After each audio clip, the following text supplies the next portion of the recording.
It's very interesting that we generally don't consider pivoting a failure while we consider completely stopping a failure.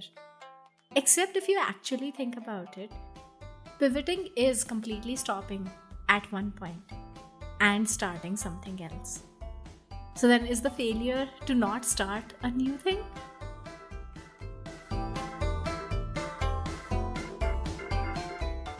Hi, I'm Divya, Hi, I'm Karan. and this is Thinking on Thinking. Yeah, I think we as we were talking about before we started recording, I think we ended up talking a lot more about the personal side of failure in episode 3, but I think it's kind of interesting to think about how failure affects more things than just how you look at yourself, right? Like, because failure is oftentimes public, and it shows people, or it lets people conclude something about you, or at least think they can conclude something about you. Or it at least lets you think that other people are going to conclude something about you. Yes, there is Because, that aspect as well. like you rightly pointed out, it's very interesting that we jumped directly from being foolish to failure. And like that says something about that connection in our brains. That's really interesting. Your statement, like the connection between foolishness and failure, is a lot more internal than it's probably external. I don't know. I mean, there's these interesting articles now about Adam Neumann. You know Adam Neumann, who founded WeWork. Hmm. So there's this what would you call it? Email digest, I guess, that I get from a guy named Matt Levine. And he was just talking about how one of the best ways it seems to get $1 billion is to burn $1 billion. And it's interesting, that logic, right? Because, yeah, right. Like, it does show people that if you have invested that much money, right, or you raised that much money and then spent it, basically, right? Like, obviously, you had an idea strong enough to get that much money from that many people, and then you hopefully learn some lessons from it. So, in some ways, right, like you could look and say, oh, wait, what is the most kind of public failures you can have? It can have a company, especially a big private company, fail to go public Yeah. is maybe the most kind of public failure you can have.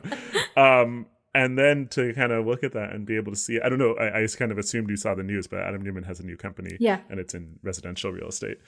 And, I think Anderson Horowitz wrote some $300 million check or something like that, which is like the biggest check they've ever written to a company.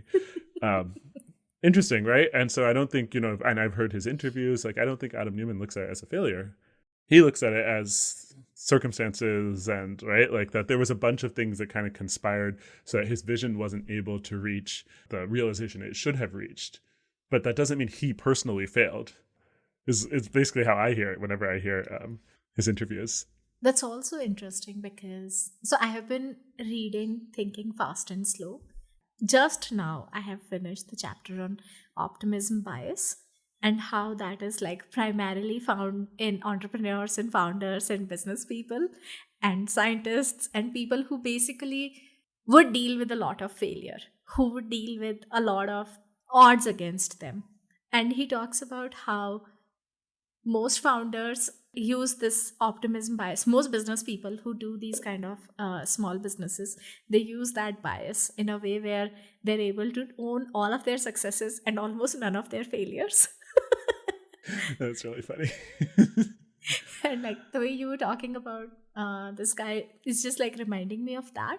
But there's also this other thing where, so I had been thinking about confidence for a while, and there is a channel that I've also shared with you, Healthy Gamer GG, and there was this conversation Yeah. on that one with some person where, so the host of the channel is a psychiatrist, and he talks a lot about psychology, and he doesn't exactly give people therapy, but he helps them think about things more clearly. But he talks about how we imagine that success will give us confidence, but success generally gives us imposter syndrome, and failure gives us confidence, because what confidence requires is for you to have the knowledge that you would be able to recover after a failure, not that you wouldn't fail. Interesting. Also, I think something we were talking about again in episode 3 was this notion of like what you do afterwards matters. Yeah. And then also I think, right, the uncertainty of what will happen when you fail is reduced when you fail, right? Like almost always, whatever you imagine is going to happen is not as bad as what actually happens. Almost Very true. always, Very true.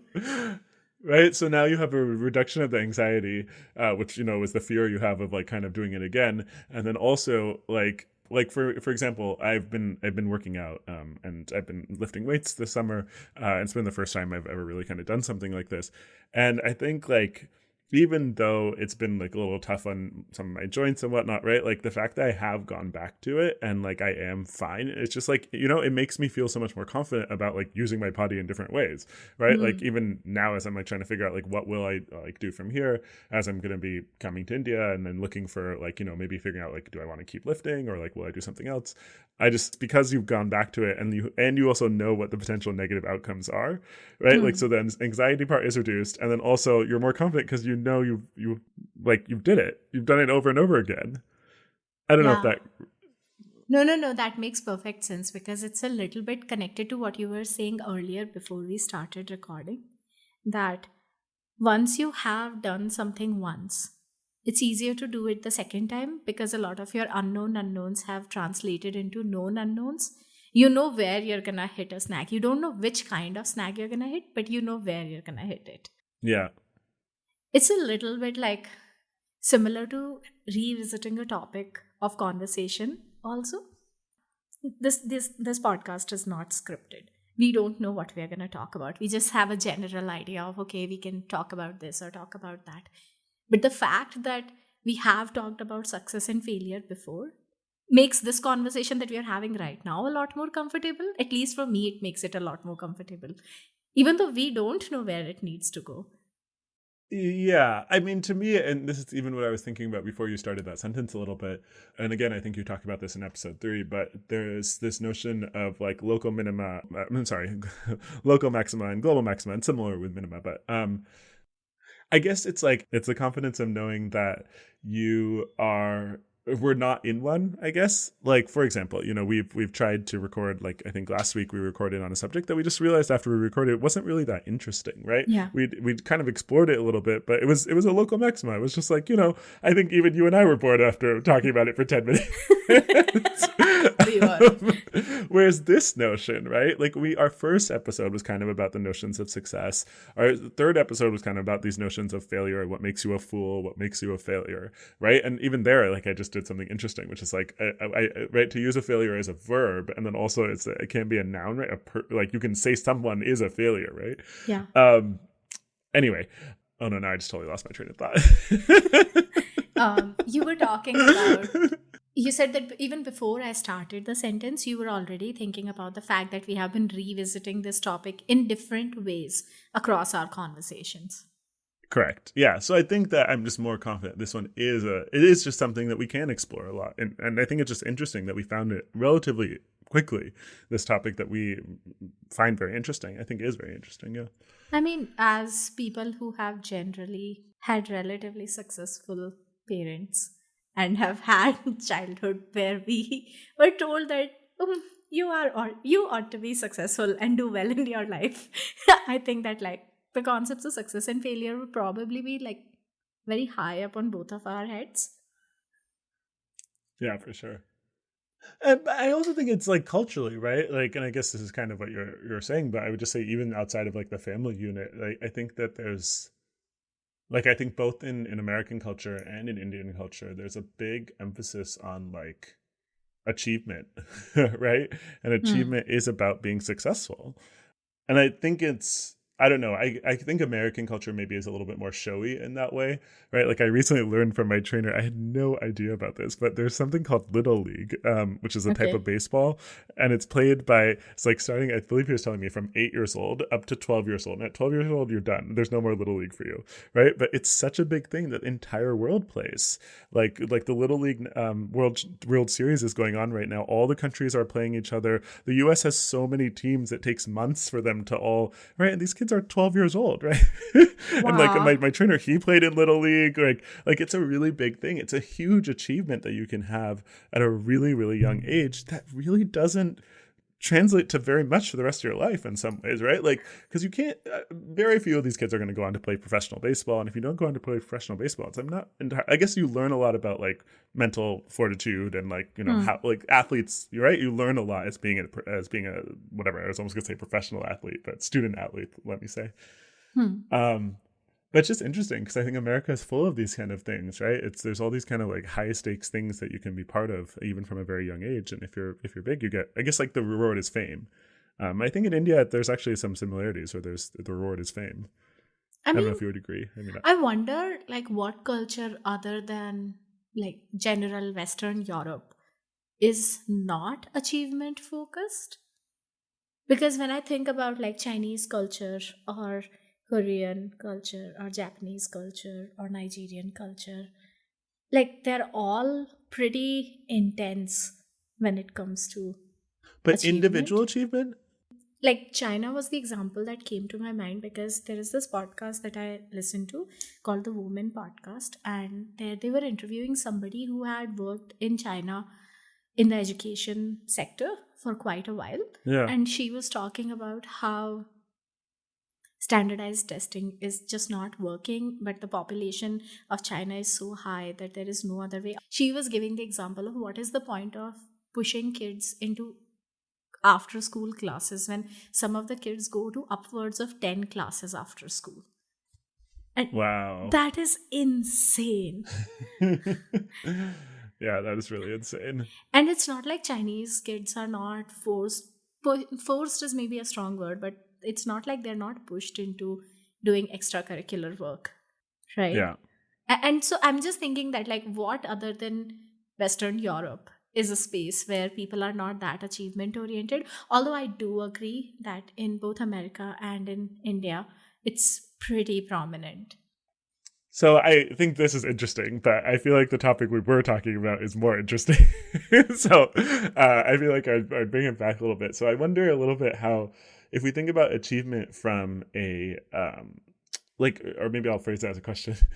How do you think that the way we perceive how other people perceive our achievement then goes on to shape what we were kind of talking about, which is how confidence kind of results from either the success or failure of your perception of the undertaking. Does that make sense?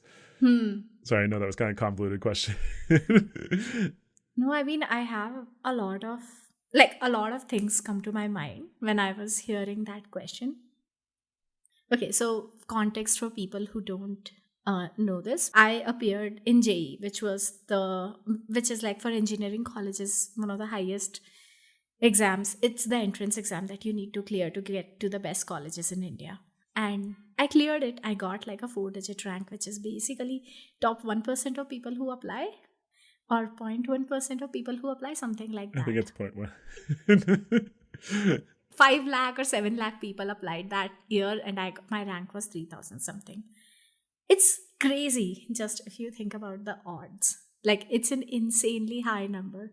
Yeah. And I felt very dissatisfied with my rank. It wasn't just me who felt very dissatisfied. I remember my mom and dad also being like, damn, this is not a good rank at all.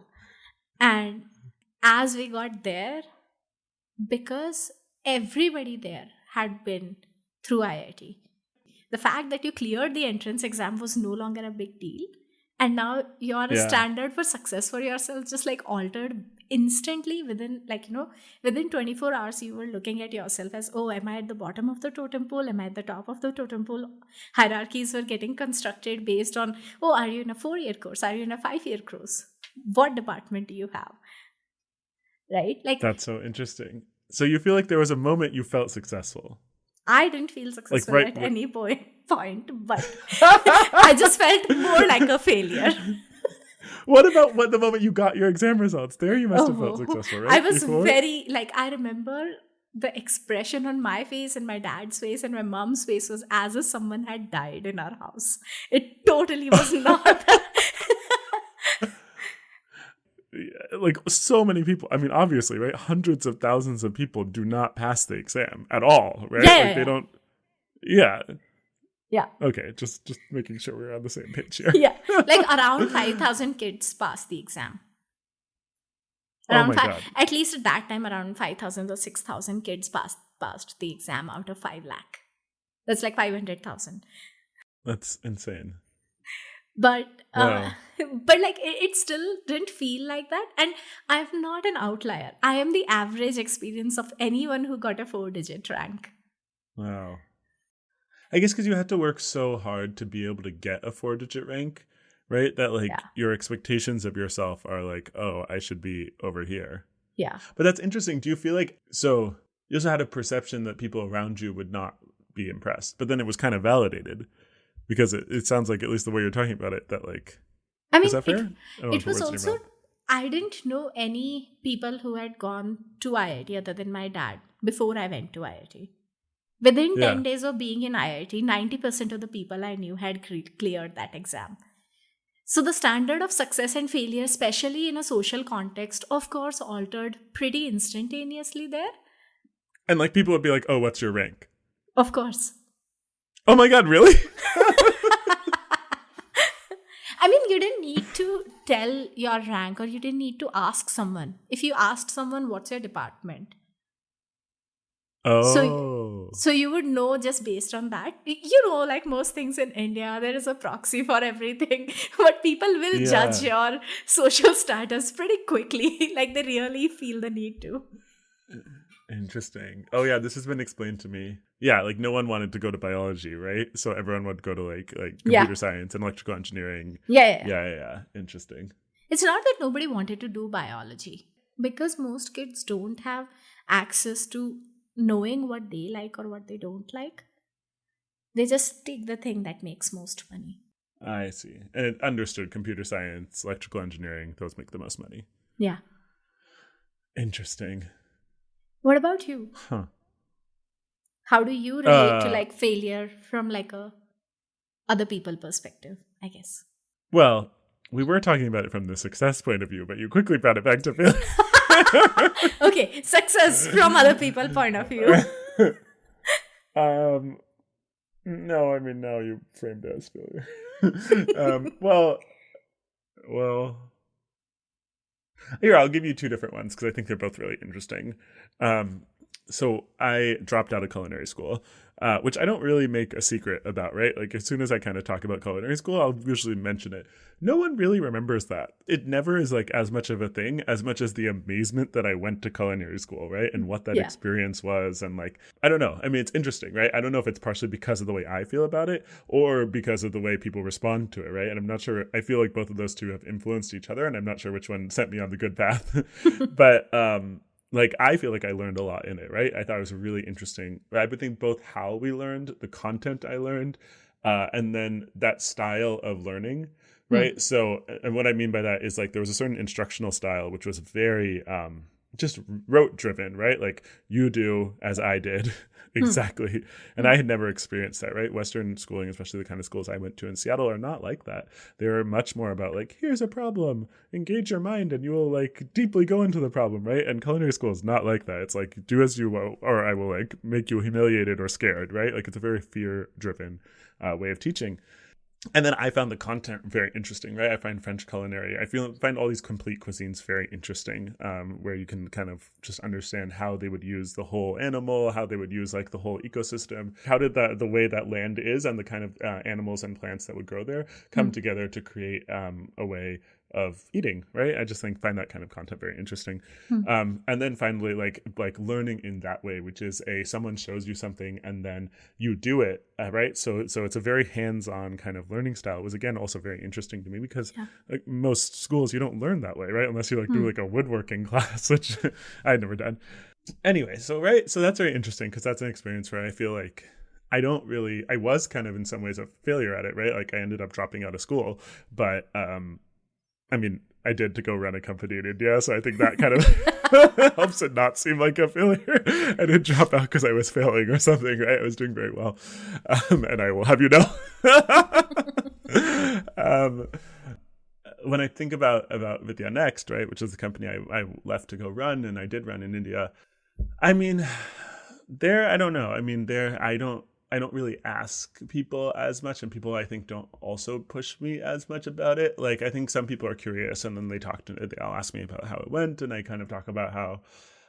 So to give some background for our listeners, right? My company ended up shutting down in March 2019, and I took that decision because we were spending a lot of money, right? I didn't see a path to us returning that money to our investors with any sort of reasonable multiplier, and I saw us spending another 2 to 3 before we could even have a viable path. And part of the baggage that we had was a lot of just content, right? We had built a lot of things over the kind of decade and a half the company had been alive, and trying to do right by those, trying to show value in those was a burden in a lot of ways. And I think if we had pivoted maybe a little bit harder, I don't know, there's many, even as I talk about it now, right? Like it doesn't feel to me as a success. Now, do I think that that's influenced by my perception of how other people think about it? Well, I don't know. I think other people's views of companies that are not successful are not as harsh as how you think other people think about them, right? I mean, I think like it's very hard. I think why that Adam Neumann story I was telling you at the beginning is so intriguing to me. It's because like that's so hard for me to imagine, right? It's something I'm still trying to like process. I think in some ways, right? Like I don't know where exactly I would put it on that failure success chain, and I don't know how I don't know if maybe to use kind of the language we were talking about in our previous episode. I don't know today what I've done next yet to show whether that's a good failure or a bad failure.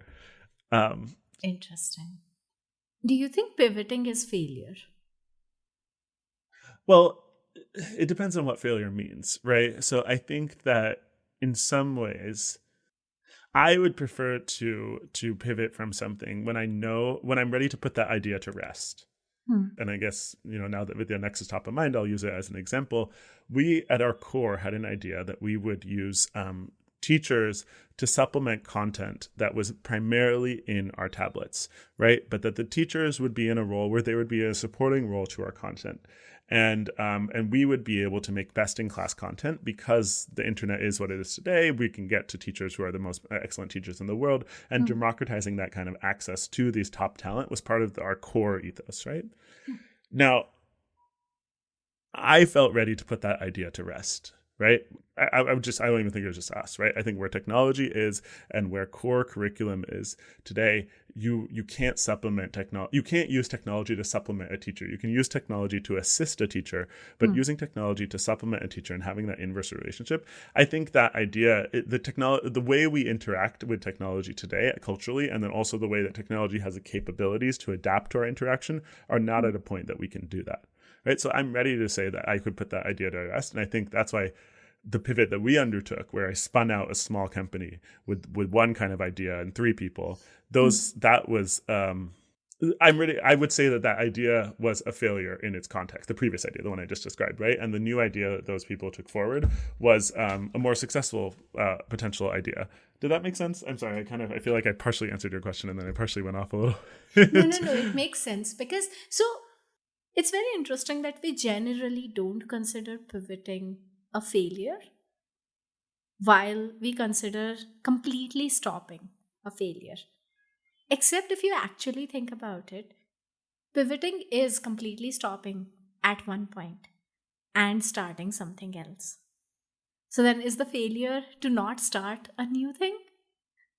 And I don't know, like my mind went into all sorts of interesting directions, and I didn't know that you actually like split off and 3 people were doing something like that. Part we have never talked about. Oh yeah, it's called QuizNext. They actually just got acquired last year by a company called Lead School. But yeah, it was really interesting because we realized we built a free quizzing tool that students could earn points for their school, and then we ranked all the schools in a given area. And it was just like that was the small conceit that was like kind of the core to the idea. But it really resonated with students. So, and we got them to give us their parents' contact info, and then we could follow up with them to sell them tuition products. So it worked out as a great lead generation tool, which was what we needed at the time. And I looked at that and I felt like that was the most successful thing we had built. And so we spun that out to be its own product with a small team. But, a free quizzing tool didn't need a 50-person team, ran a call center, right? Like it needed just, a couple of developers, a PM. Interesting. Yeah. So we have never talked about this. But like, how come you don't consider that a success? Like, you identified what works, and then you sort of built the structure around that that would enable that thing to work well. And I'm assuming that if it got acquired recently, then it has done well. It did okay. It could have done much better, right? So it was one of those acquisitions where not really any money is exchanged, if you're familiar with those kinds of acquisitions. um, I mean, I think they got some, like that team got like maybe I think a hiring bonus or something, right? But it wasn't like a real return to the shareholders in any way. I guess I feel a little bit like it's kind of weirdly what's the word, the opposite of immodest, but I didn't realize kind of like how much they needed. I don't know if it was me or the supporting company. I think in some ways it was me, because I kind of did a lot of the product thinking for the company. Anyway, they kind of got stuck, right? Is there's you that was a great kind of initial idea, but it wasn't enough to sustain them for 4 years, right? Like, you had to build more into that, or build around that, understand more of like, okay, what else do these students need? Am I starting to deliver more value to kind of teachers when half of their class is using me as a quizzing tool, right? Like, you had to start to build a little bit more around it, and then it would have become a more viable proposition. Or you had to build advertising into it and build a freemium model. Like, you had to do something. Interesting. And I think the fact that they weren't able to do that makes me a little bit sad, because I'm like, oh. So in some ways, I feel like that advice, I wish I had more options, and unfortunately I didn't, but I'm not happy having to make the best of bad options. Interesting. You know what this is making me think? Like, a lot of these Tell me. concepts are so fuzzy in our own brain that it's almost like when we arrive at a point of, I don't want to think more about this, we stick a label onto it. The moment we sort of, when something is ongoing, we don't really like to define it as a failure or a success. We discussed it last time as well, right? Like, sort of putting our previous sort of museum proposition on the back burner and saying that, okay, it's not working in the form that it is right now, but still it would make us uncomfortable to say that it's a failure, because we are not saying, oh, we are done with that yet. That's interesting. Right? But like, the moment I'm sure we feel, it's, I don't want to think about that anymore, we would very easily call it a failure. That was a failed idea. So, That's like, really interesting. in context of what you were saying, right? Like, Vidya Next almost feels like, oh, it had a successful offshoot. Like, you did pivot, you tried out a bunch of different things. Some of them worked, some of them didn't. Some of them worked to varying degrees. But at the end of the day, because the chapter almost got closed in your mind and it didn't go out with a bang, like, your brain sort of assigned it a particular label. That's really interesting, because it also reminds me of this question I was asking you, I think, at the beginning of last episode, which is like, can an external observer know that something was foolish? And I know I'm drawing a corollary here between being foolish and a failure, but it's just interesting to me, because in this case, it's almost like you couldn't see that I perceived that as a failure from the data that I just presented to you, right? Yeah. Because you're like, oh, look, that's really interesting. But I think you know why it is, though. It's because I didn't present you all the data, right? Like, if you had known how much money the company raised, right, it was something like 50 crores by the end of it, right? And then having having a free acquisition is just not a great outcome for that kind of money. Now, of course, we could, in the same moment, argue that, like, there's many other companies that have raised many times that amount, right? And not all of them have been successful. Like, Some of them have been we successful, work. like, say, WeWork. I think it's something like I think just from SoftBank alone, it's something like $15 billion, and the company now is valued at, like, I think 2.7 billion or 3 billion, right? Because it's being publicly traded. But Adam Neumann is a billionaire. Wow. It's amazing. You know what? Like, people like him and Elon Musk and Mark Zuckerberg, and I mean, they're successful people. But they make me think, if you believe hard enough that I'm successful, then you will be successful.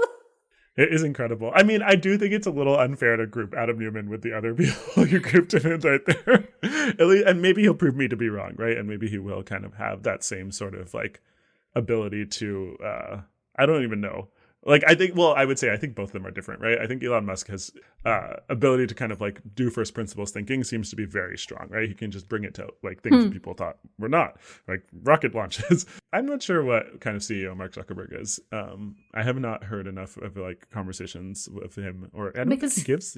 Because he controls the information on the internet. Not just that he's not on any podcast, but I think he has a very strong hold on what information goes out on the internet. Yeah, or at least is how much it gets picked up. Yeah, that's really interesting. It's so true. It's been years since I read any negative stories about him, like even small ones. I mean, right? Like, the only negative story about him has been the one where he was presenting to the Senate and people made memes of him looking like a lizard man. But those memes originated on 4chan and Reddit, not on Facebook. Very interesting. And there's nothing that would stop Facebook and Instagram from having a policy of saying, we take down any posts about our senior executives. They don't even need to, right? They can just kill it. Yeah, exactly. Quietly. Wow. Yeah, you can even just do it in the code, right? No one even has to see it. Yeah. I mean, people talk, this is something completely separate, but like people talk about being shadow banned on Instagram all the time, right? Yeah. I know. I've read that. I used to like think it was just people complaining, but then you see it so often now. I don't think it can be. It's not about that. It's also like I've had a couple of artist friends who posted like anti-Hindutva stuff, and their posts just stopped showing up. Wow. Like the reach is so abysmally low. That's really interesting. Huh. I was okay, so before we close, like what our conversation today has made me think about is how does our brain actually end up labeling anything as failure? Because like consciously I know, at least now, that confidence building happens if I fail. But it's not like my resistance to fail has reduced. And like why that is. So for me at least, I'm probably going to go back and think more around that. Of like, when do I label something as a failure and why? Yeah, I think that's interesting. I think also thinking about how it's interesting how we label things when it's ourselves versus other people. And interesting looking for those cognitive dissonances, right? Or at least those disconnects where you're like, oh, wait, why did I wouldn't feel the same way if someone had told me the story about Vidya Next the way I told it to you, right? The way I feel about it, right? Which is like, I don't really like to talk about it. It's like this big like thing in my mind, Yeah. And it's like, well, there's no real reason, right? Like, sure, the company is 15 years old and it had raised 45 crores before I ever got there, right? Like, sure, right? Like, I was responsible for not the whole journey. And I think for the parts of the journey I was responsible for, the outcomes weren't that bad. But it's just interesting how, it's easier for me to say that now, having chatted about it with you and like now thinking about it more objectively than I could when it was kind of this emotionally charged thing. Anyway, so yeah, I think I will continue to mull on that. Awesome. This was a good episode. Cool. Yeah. I loved it. Yeah. Talk to you I'll soon. see you again. Bye. Yeah. Bye.